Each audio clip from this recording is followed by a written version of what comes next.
You remember the WRX, right? Well, we certainly do.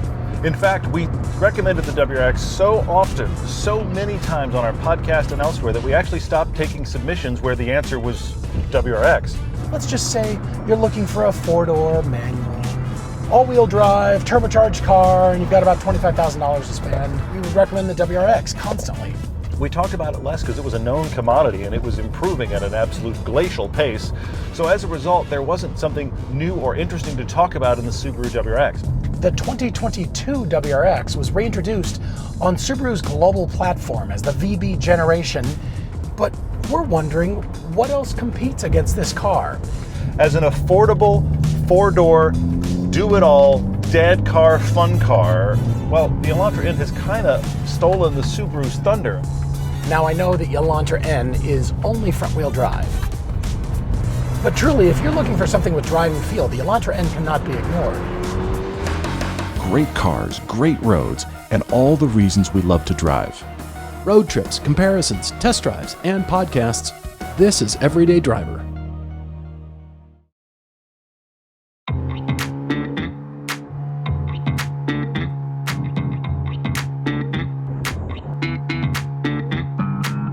This is the dual clutch version of the Elantra N. That's right, paddles are here, which means it has that little extra bump in power as well. This one has 286 horsepower, 289 pound-feet of torque.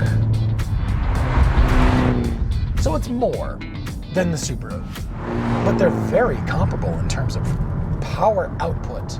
Many people have talked about, well, the DCT is the way you have to get this thing because, of course, you have that little bit of bump in power, but also because the NGS button is back. In-grin shift. Turbo boost. I mean, it should just say boost, but whatever. Okay, in-grin shift. The button that gives you 20 seconds of turbo overboost. Yeah. If you want that button, you have to buy the DCT. And I love PDKs and DCTs and anything dual clutch. They're precise, they're excellent, and they're a lot of fun to drive. The transmission and being able to shift so quickly kind of makes the chassis even more finely tuned in this car. You know what? Haven't even put it into sport mode yet. There we go. Ha ha ha. Oh, that's different. Listen to that. The farts on the upshift. Yes, hello, in mode. It's upshifting and downshifting and side shifting. It's just shifting. Lots of shifting. This car is like your junior high athletic coach who just really wants everybody to have a good time. It's like it's applauding you all the time. It breaks into applause. Good job, you. Good job. Good job on that corner. Good job on letting off the gas. Applause, applause, applause. Of course, I prefer the actual involvement of a manual transmission, but this is so quick. The power is excellent. I'm not even shifting. That's the transmission doing it itself in mode, on fire mode. It doesn't do as good of a job as, say, a Porsche PDK. But yeah, this canyon road, it does a great job of navigating. And you know what? The paddles feel good. They're just a small click. The travel isn't very far. But the action feels good on these paddles. It doesn't feel cheap. So many manufacturers have just taken the ZF 8-speed, which is a great transmission, and just turned it in through their automatic option. Kia and Hyundai said, no, we're not doing that. We're making an in-house dual clutch. It was first in the Veloster N, it's now in the Kona N, it's of course in this. But here, as good as the manual is, I would take the DCT. I would drive this and have a ball. Okay, I gotta actually go off of N mode now because, I mean, it's just, there's so much applause, I'm getting a complex about how great I must be doing, and I'm not doing that great. Also, there's so much burble and overrun happening that I feel like I can't even talk to you without being interrupted. It just constantly wants to say something. Have I told you how great this is? Have I told you how much fun it is? Just calm down, let me talk for a minute.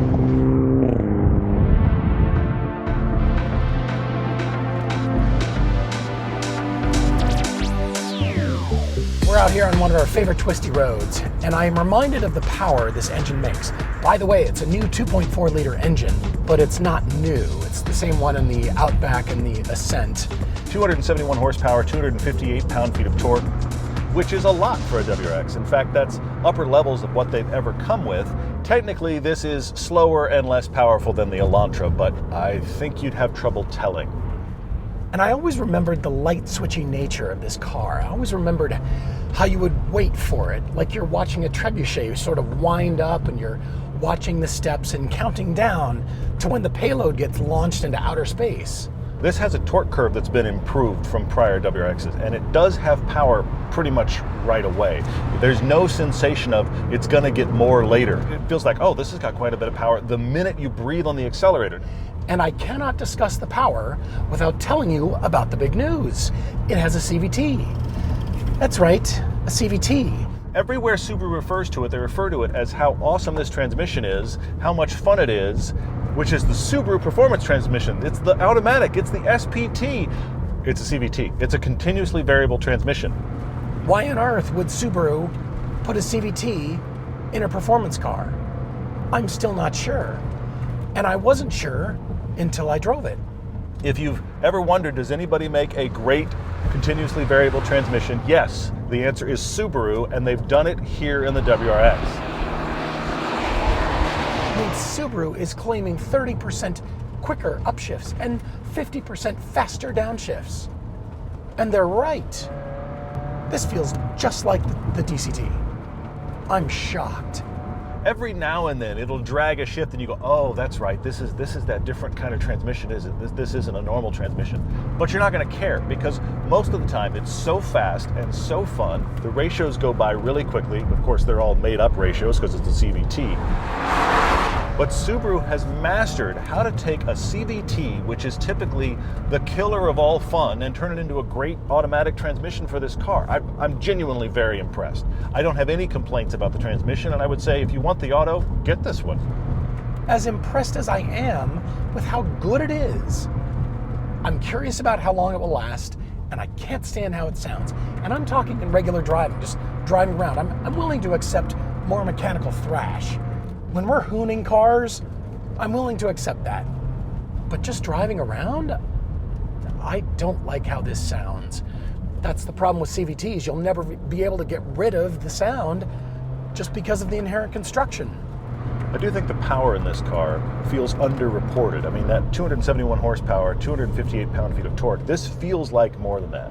It feels every bit as powerful as the Elantra. In fact, a little bit more powerful than the Elantra. Of course, it has more weight to work with, and that's a problem. But they've done a great job with this power delivery, with this transmission. The whole setup is nothing but quick. Oh, and one more thing. Subaru leaves you in sport mode after you turn the car off. So when you come back, turn on the car again, you're back in sport mode.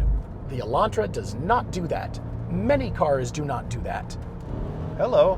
Yeah, throttle response is my friend. I like that.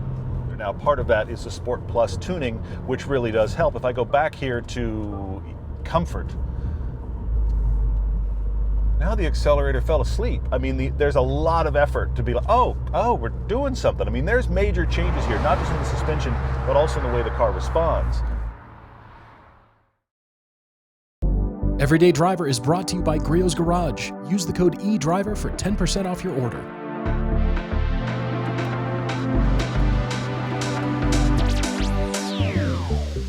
We are revisiting the handling in the WRX, something that has always fascinated me because it's got that Subaru magic trick still. You know, the one where you unwind the wheel, add power, and the car pulls through and turns in sharper than it did before. And I love that about this car. All the understeer just goes away because you added power. I'm glad that by changing to the new platform, that little magic trick didn't go away.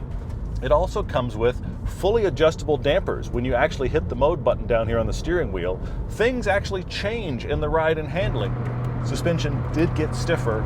There are changes you can do even individually, and you can figure out your individual mode just like you can on the Hyundai. I actually kind of like the defaults of the Sport Plus mode. And in this SPT format, this GT trim has 45% to front, 55% to rear, and you do feel like it's a little bit rear biased. Of course, you can move things around a little bit if you would like. But what Subaru is doing is, by not currently offering an STI, they're trying to make this the performance version that competes. That's really what the GT is. This car still exfoliates the asphalt, just like all the prior versions did. It's astounding how sticky this car is. But there's no steering feel. It's all gone. all the personality that I loved on prior WRXs is missing. It's overboosted. And Subaru's claiming a natural steering feel out of this. It doesn't feel natural at all. I'm just pointing the car like a video game and adding power. The steering here is lighter than it is in the Elantra, but doesn't gain any feel. Other WRXs and STIs had a much more granular feel to the steering, that the effort was harder and it felt like it was really transmitting information. This doesn't transmit information, and it's not like this has no steering feel and the Elantra has tons. The Elantra has a little bit, but this is essentially mute. This has a slower steering ratio than that Elantra, and it weighs over 300 pounds more.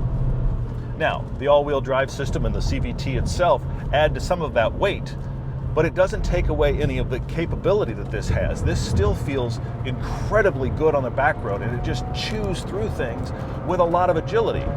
The sensation of grip on all four corners, it's much more pleasing than the actual steering itself. The steering is light and video game-like, but the traction, you can tell that there's a ton of traction all the time, and I do love that shove from the back half of the car. And by virtue of this car being just a little bit lifted, just a little bit slightly rally, I'm not talking about the cladding, I'm talking about the ride height and the rough and tumble nature of this car. You've got sports car goodness, and you can just bash over bad cement and bad pavement. That's not a bad combination. Also, it comes with these fantastic Recaro seats that really are, they're superb. You sit in and you go, yeah, we're gonna do some driving now.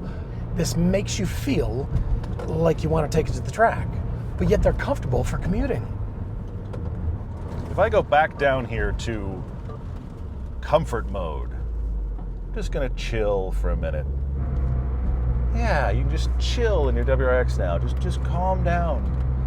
That's never been a WRX thing ever. I have 8,000 Subaru safety systems that are all warning me that I'm not doing it as safe as I could be. It's a WRX. I didn't buy this for safety. Because they have this WRX on this global platform now, it has to take some of those global platform traits. Now that allows it to be much more modern in the interior. It allows it to have a lot of things that bring it into modern technology, and I understand that. It can feel decaffeinated, which the Elantra can't. It never gets quite as aggressive as the Elantra feels, and it also gets much more calm than the Elantra is.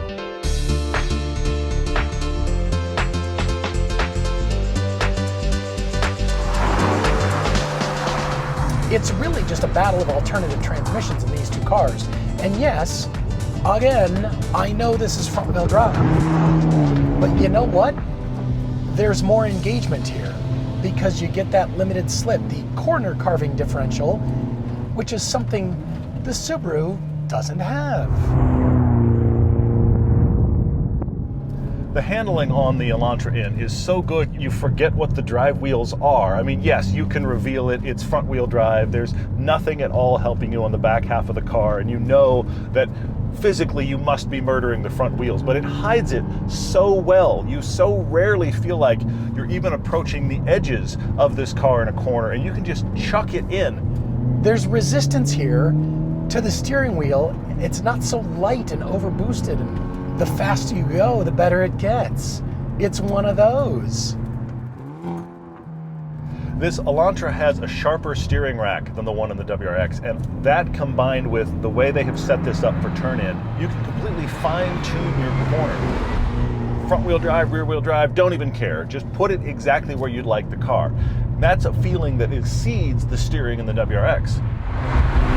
Interesting, because the WRX feels more grounded than this all the time. There's resistance, and you can understand what the wheels are doing, and it lets it through. It lets this car have some personality. I mean, the WRX has personality too, but it doesn't really share it. This one just kind of gives it all to you. That corner carving differential is real. It works very well. When you hop on them back to back, you can definitely tell this is only using the front half of the car, but it doesn't hold it back at all. This really is concerned about how the back half rotates, which is one of the things that hides the front wheel drive downsides of a car like this and actually just makes it crazy fun all the time. Because of how much power both of these cars have going through their front wheels, neither car has the greatest steering feel. And I noticed on the manual transmission version of this car, it has the precision of BMW, which makes sense because of Albert Biermann, who was the M Division engineer at BMW for the longest time, who went to Hyundai and started giving their products the precision of BMWs. But it doesn't have the steering feel that I want. The good news is I feel like the DCT has made it have torque steer that it never had. It's a new party trick. Now this car weighs about 3,200 pounds, 300 pounds less than the WRX. That more than 300-pound difference can be felt. This feels like a lighter, less substantial car than the WRX. Now, what's your preference when you have an all-around car? Do you want it to feel a little more like robust and grounded? Because this feels a little light and flighty compared to the WRX. Maybe you prefer the more grounded feel, and if so, this is going to feel maybe a little too darty, a little too much hummingbird going on here. I'd like a little less adolescent and a little more grown-up. The WRX I'm referring to is grown-up. That's weird. I don't care that the Elantra N is front-wheel drive only. I really don't. This is the car I'd rather be driving over the WRX. Lighter, more playful, more just ready to be your fun companion than the WRX is. And this is down 2 drive wheels. The speed is easy. And the direction changes are among some of the best cars out there. And unless you live in an area where you absolutely need all-wheel drive, why not just get this?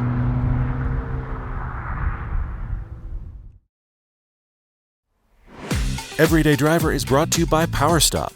Brake upgrades made easy. Both of these are worth their reputations. They're worth what you've heard about them. They are both excellent cars to drive. And they're usable with a surprising amount of back seat space and 4-wheel doors and a trunk, and that's really cool that you could buy one car and have it do all of your fun things and have it do all of your real life things. This WRX is much faster and much more agile on a back road than I was expecting it to be. I feel like all of the discussion about the WRX has been, well, that's a big disappointment. It's not a disappointment. It's actually a fantastic car. If you like these, you'll like this one. I do like this car, and I like it a lot better than I thought I would. The styling is only good in person.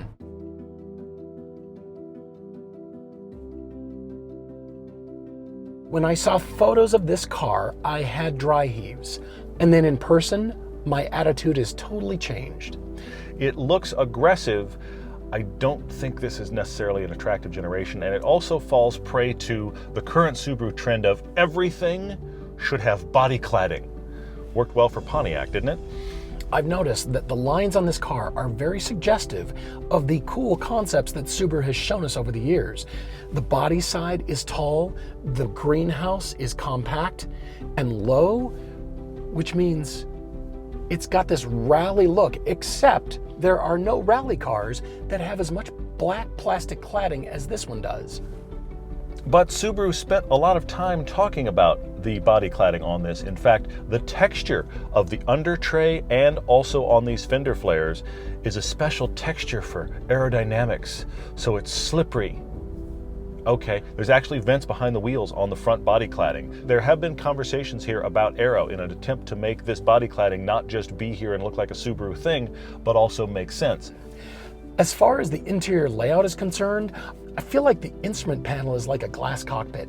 I like what Subaru has done to make this the focal point, and it's large, but it's not Tesla big. This screen is massive. It's a little bit laggy, unfortunately. And then the vents, they're actually pretty stylish and good looking. They could be a little bit more functional, but they're decent. There's a lot of surface breakup. I feel like Subaru wanted to add the screen, but just keep everything about the driving experience and buttons where you know they should be. And on the GT, you get the suede. That's right. You want the suede. The problem is that pushes the price up. You're pushing 43 grand on this car, at least on the 2022 version. The seating position here is not as good as the Elantra N. You sit up very high and vertical. Now, if you like kind of an SUV style seating position, you'll like this a lot. These seats are amazing. The position's just not as great as I'd like it to be. This has decent rear seat space and a cavernous trunk. Now this car costs just under $36,000, and I think it looks more expensive than it actually is. There's a lot going on stylistically, but imagine that you were tasked with making a four-door sedan look interesting and exciting. Styling-wise, I just can't do it. I can't like the Elantra N. White, blue, black, I just don't care. I don't find this an attractive car. The theme is bold down the shoulder line, especially in the front driver and passenger doors. There's so many busy shapes going on. Look at how they're resolved at the rear. The rear trunk lid is actually kind of like a spoiler, and then it's got another spoiler on top of that. And it's successful, it works. The WRX is not a beauty queen either, so I'm left a little bit stuck, and I guess the conclusion is I don't love either of them, but the WRX is, I guess, a little better looking. That's a backhanded compliment, isn't it? Jumping into the interior, the shapes relate, and I like the interior better. I like this variation on what Mercedes has done. I like the extension of the screen. Very good user interface, and everything here makes sense. While also having buttons available, that's very nice as well. This is very easy to use and learn instantly. I'm having trouble deciding which seats are better, but I think Hyundai wins. They feel lighter. They feel a little bit tighter around me. The Elantra N actually is more usable in some ways than the base Elantra. It has thinner seats, which gives more rear legroom. However, you lost your ability to have as much trunk space because you gained that red scaffolding thing in the trunk, which does actually add stiffness, in fact, about 30% more. This has a better seating position than the WRX. You can get lower into the cabin. If you like a higher seating position, the WRX is probably going to feel better, and that one has better seats.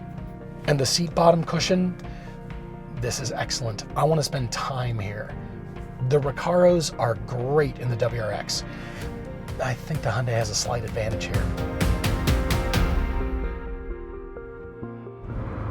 Now you can get what's called the premium trim of the WRX. You can get it at about the same cost and weight as the Elantra. However, you of course are in the manual then, which is a score, but you lose these really good seats, you lose the adjustable dampers.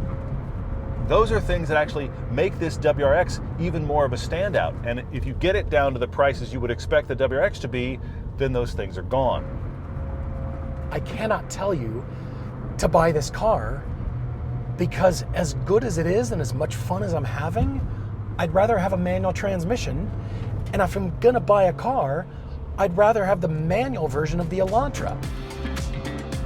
I'm so conflicted.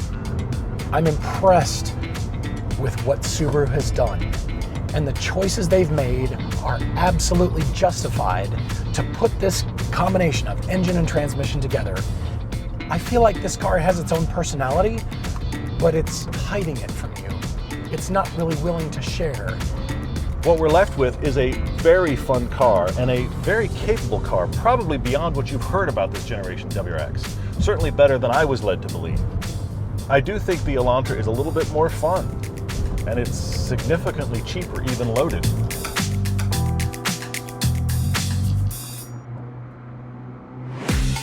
Subaru has impressed me, but I like the styling better on this. I like how this car drives better, and there is no question in my mind, if I'm spending the money, you can save money here and get what I think is the better car. It's hard for me to pick front-wheel drive over all-wheel drive because front-wheel drive is not something I typically connect with. And I really like the sensation of feeling a push from behind me, whether rear-wheel drive or all-wheel drive. And the Subaru does that very well. But this is the laugh. And if I'm buying an all-purpose four-door that I want to have fun with too, this just offers a little bit more fun.